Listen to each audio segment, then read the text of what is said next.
What you're about to hear might make you rethink the way you've been living. Because if you've been feeling exhausted, unfocused, or strangely guilty for resting, it's not a personal flaw. It's a symptom of the world you're trying to survive in. You've been plugged into a system that celebrates overwork, glorifies exhaustion, and quietly convinces you that your worth is measured by your productivity. And the moment you realize this, everything about how you approach your life begins to shift. In the next few minutes, you're going to learn how burnout culture creeps into your habits, your thinking, and even your sense of identity. You'll understand why boundaries are no longer optional, why rest is a survival skill, and why saying no is often the most powerful thing you can do. Stay with me until the end, because I'll share a subtle mindset shift that instantly frees you from the pressure to be always on.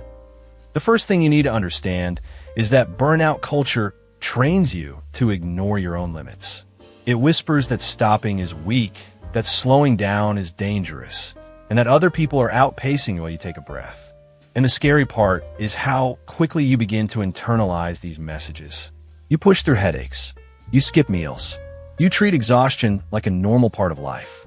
Psychologists call this stress habituation, where your brain normalizes what should be a warning sign.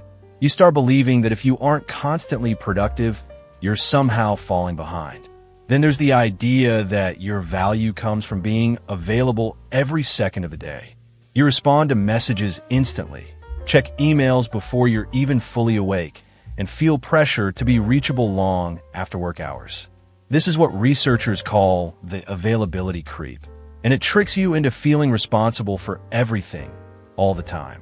Imagine someone sending you a message at 10 p.m. and your stomach drops because you feel like you have to answer immediately. You're not choosing to live this way. You've been conditioned to. But here's something most people don't realize. Chronic busyness numbs you. You become so used to filling every hour that silence feels uncomfortable. Stillness feels suspicious. If you've ever sat down to relax and suddenly felt anxious because you weren't doing something, that discomfort isn't laziness. It's withdrawal. Your brain has adapted to constant stimulation. And I'll explain why this happens later. So keep watching. Another thing burnout culture does is blur the line between your personal life and your work identity. You start tying your self-worth to how much you accomplish, how much money you make, or how impressive your output looks to others. This is why so many people struggle when they rest. Suddenly, they don't know who they are without work. One psychology study found that people who over-identify with their jobs experience significantly higher levels of anxiety when asked to disconnect. It's not that they can't rest. It's that they don't know how to exist without performing. To understand how all of this affects you, let me tell you a quick story. A software engineer I once spoke to had built a reputation for being the guy who always said yes.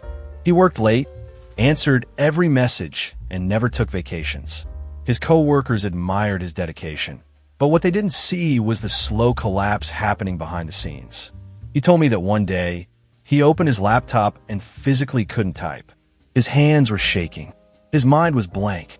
He wasn't sad or angry or overwhelmed. He felt nothing. That's when he realized burnout doesn't show up as fire. It shows up as emptiness. And the moment he set boundaries, turning off notifications, taking weekends for himself, rejecting extra responsibilities, his productivity improved, but more importantly, so did his sense of self. And this is the part most people underestimate. Boundaries don't limit your life. They protect it. When you say no, you're not shutting people out. You're choosing where your energy goes. When you disconnect after work, you're teaching your mind that rest is safe.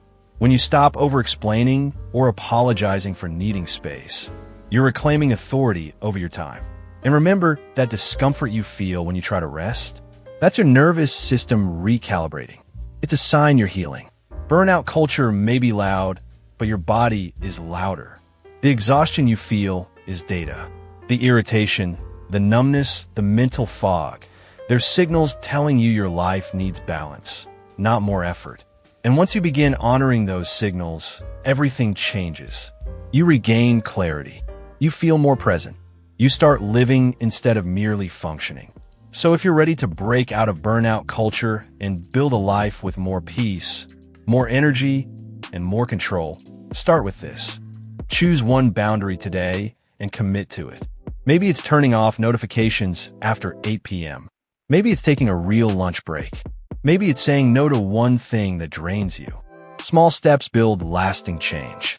If this helped you rethink how you've been living, make sure to like, share, and subscribe so more people can hear this message.